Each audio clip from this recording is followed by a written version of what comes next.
Welcome to CCN News. I am your host, Captivating Christian, and these are some of your top stories for today, January 29, 2020.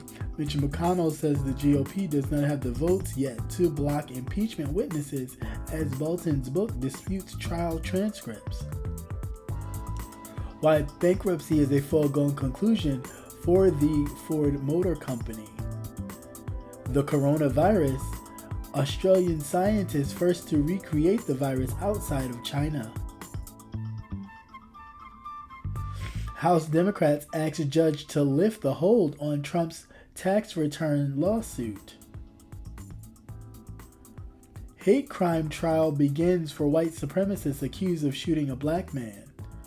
And in some entertainment news, the White House plans for a speedy impeachment trial were thrown into doubt on Tuesday, with the Senate Republican floating competing proposals with how to deal with the new explosive revelations of the ex-National Security Advisor, John Bolton.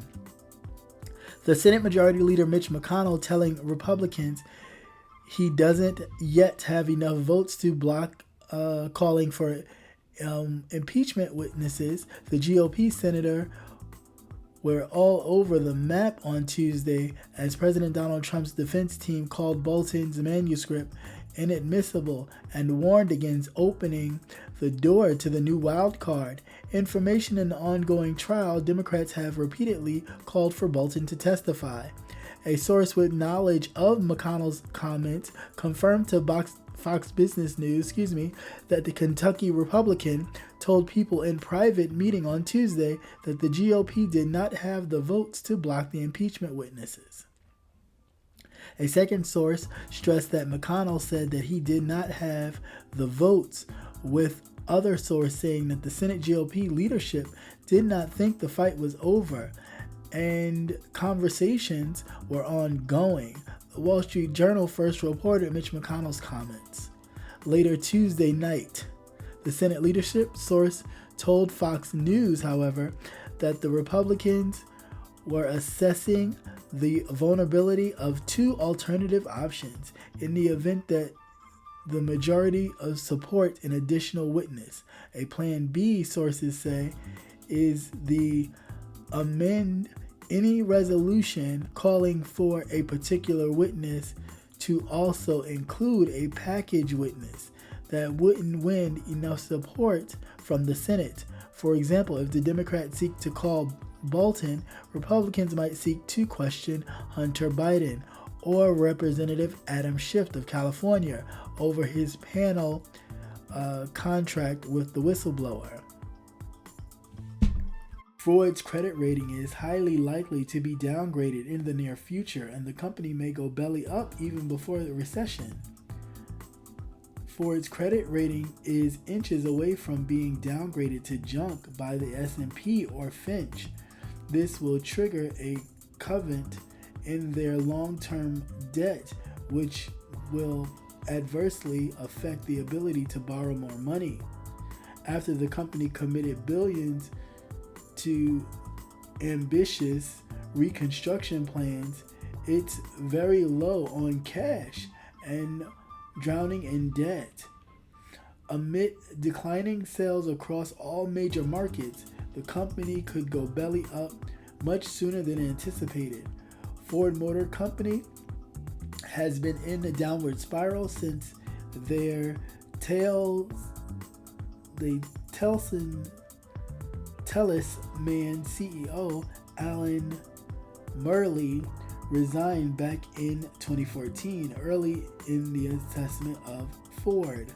I mentioned how the next global recession would be an undoing of the company, but several other threats can push Ford into bankruptcy much sooner.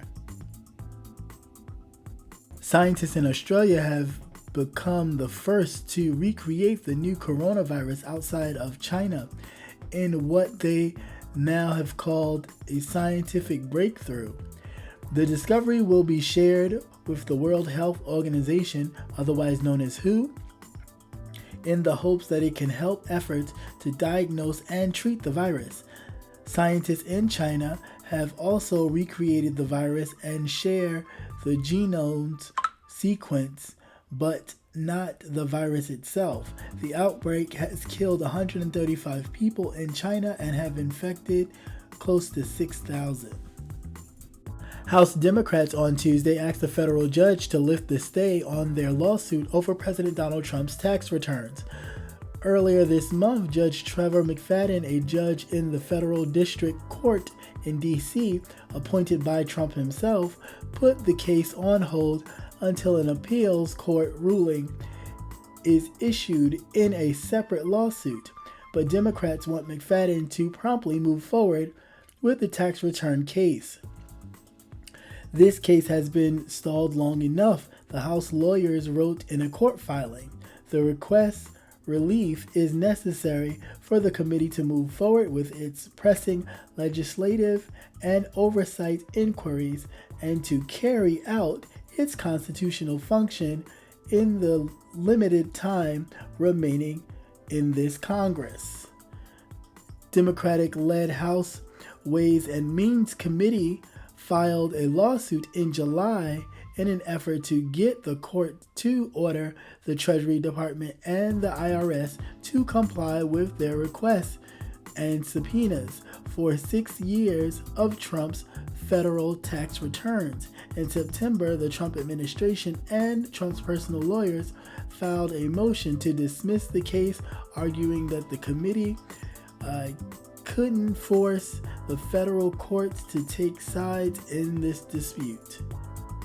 McFadden issued a stay on the case on January 14th, pending a decision at the U.S. Court of Appeals of D.C. Circuit Court in a lawsuit where the House Democrats are seeking to enforce a subpoena against the former White House counsel Don McGahn. McFadden told the House lawyers that he